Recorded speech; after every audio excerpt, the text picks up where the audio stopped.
আমাকে খুন করাতে জেলের মধ্যে বন্দি এক আসামিকে পুলিশ অফিসার ফোন করে যোগাযোগ করে পরিকল্পনা করত। বহরমপুর সেন্ট্রাল জেলে মাদক পাচারের অভিযোগ সাজাপ্রাপ্ত দুজনকে কাছ থেকে মোবাইল পাওয়া গেছে। এ তো আকছার ঘটনা, মোবাইল পেয়ে যায় তাতে অসুবিধা কি আছে? মোবাইল তো সবাই ওখানে বসে যে বাইরে তোমার ধান্দা হচ্ছে, পানি হচ্ছে, ঠিকাদারি কে পাবে তা ঠিক হচ্ছে, কাটমানি খাওয়া হচ্ছে, তোলা হচ্ছে ওখানে বসে বসে। দেখুন জঙ্গি মঙ্গি সব আছে, কোনো অসুবিধা নেই। পশ্চিমবঙ্গের জেলখানাগুলো যে হাল না, তাতে যদি টাকা দেওয়া যায়,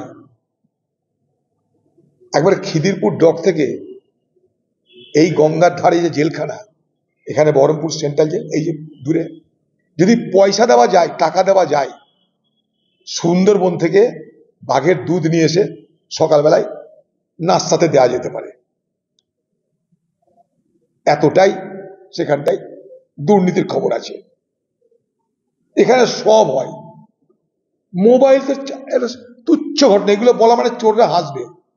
কোনো যদি চোরকে বলেন, আসামিকে বলেন যে ভাই মোবাইল কোথায় পেলেন, তখন হাসবে আপনাকে, বলে আপনি কোথাকার কোন গ্রহতে গেলেন, আপনি কোথাকার বুদ্ধু, আপনি কোথাকার বোকা, কোন গ্রহতে গেলেন, এ কথার উত্তর দিতে হয়। আরে প্রশাসন দিয়ে যাবে মোবাইল। আপনারা জানেন একটা সময় আমাকে খুন করাতে জেলের মধ্যে বন্দি এক আসামিকে বাইরের অফিসার, পুলিশ অফিসার ফোন করে যোগাযোগ করে পরিকল্পনা করত কি করে অধীর চৌধুরীকে খুন করা যাবে। এত বড় আমি অভিযোগ করলাম, খুব স্বাভাবিক, এটা তো হওয়া উচিত। আমি বলবো ভারতবর্ষের কোথাও জাল ওষুধ যেন না পায়, কারণ মানুষ পয়সা দিয়ে জাল ওষুধ কিনে নিজের জীবনকে বিপদের মধ্যে ফেলে দেওয়ার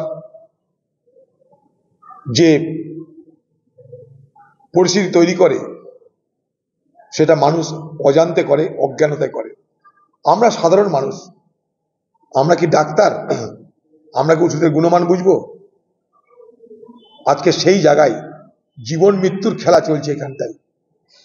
মৃত্যু নিয়ে ছিনিমিনি চলছে, স্বাস্থ্য নিয়ে ছিনিমিনি চলছে, চিকিৎসা নিয়ে ছিনিমিনি চলছে এই বাংলায়, তৃণমূলের জমানায়, যেখানটায় জাল ওষুধের ছড়াছড়ি এ বাংলায়। আগামী দিনে ভালো ওষুধকেও মানুষ বিশ্বাস করতে পারবে না। আগামী দিনে ভালো ওষুধের উপরে মানুষের ভরসা হারিয়ে যাবে। মানুষ যাবে কোথায়? মানুষ যাবে কোথায়?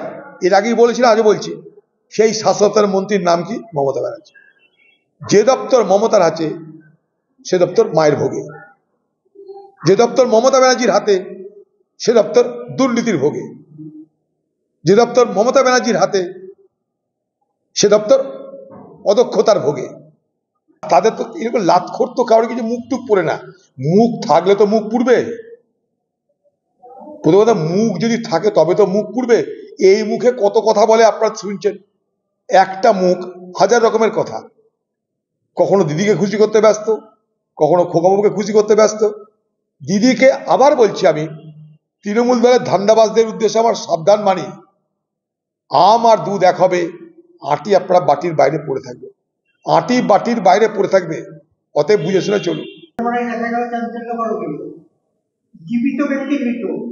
আরে আমি তো আগেই বলছি, তৃণমূল দলে এসব সব বড় বড় এক্সপার্ট আছে, কোনো চিন্তা নাই।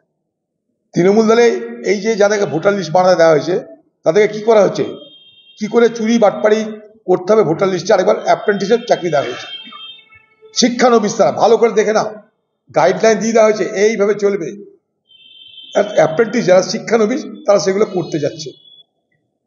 এটা একটা না, লাখে লাখে আছে, হাজারে হাজারে আছে। জাল ভোটার, ভুয়ো ভোটার ছড়াছড়ি আছে বাংলায়। আর সমস্ত ভোটার লিস্ট তৈরি করে কারা?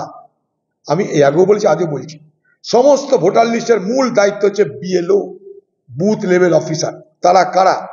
তারা তৃণমূল দলের নেতা নেত্রী, তৃণমূল দলের সরকারি কর্মচারীরা। তা জাল ভোটার, ভুয়ো ভোটার সব কিছুর তৈরি করার মালিক কারা? অনলাইন, সেটাও রাজ্যের নির্বাচন কমিশনার আছে, সেটাও জেলার কালেক্টররা আছে, সেখানেও তারা হস্তক্ষেপ করতে পারে। সবকিছু তারা হস্তক্ষেপ করতে পারে, কারণ রাজ্যের নির্বাচন কমিশনের হাত থেকে কেন্দ্রের নির্বাচন কমিশনার, রাজ্যের নির্বাচন কমিশন থেকে কেন্দ্রের নির্বাচন কমিশন তখনই দায়িত্ব হস্তান্তর করে যখন নির্বাচন ঘোষণা হয়। মনে রাখবেন এটা, পঞ্চায়েত নির্বাচন লুট হয়, মিউনিসিপ্যালিটি নির্বাচন লুট হয়, কারণ রাজ্য নির্বাচন কমিশন লুট করার সুযোগ করে দেয়, লুট করার ঢালাও পারমিশন দেয়। অতএব ভোট, ভোটার লিস্ট, ভোট লুট সমস্ত কিছু রাজ্যের তৈরি করা নির্বাচন কমিশনের অধীনে। সেখানে কেন্দ্রের হস্তক্ষেপ যখন হয় তখন আমরা কিছুটা শ্বাস নিতে পারি, কিন্তু সেই কেন্দ্রীয় নির্বাচন কমিশনও ক্রমশ আমরা দেখতে পাচ্ছি পক্ষপাতিত্ব করছে। ফলে কংগ্রেসের পক্ষ থেকে সেই নির্বাচন কমিশনের বিরুদ্ধে জোরালো অভিযোগ দায়ের হচ্ছে এবং হতে থাকবে।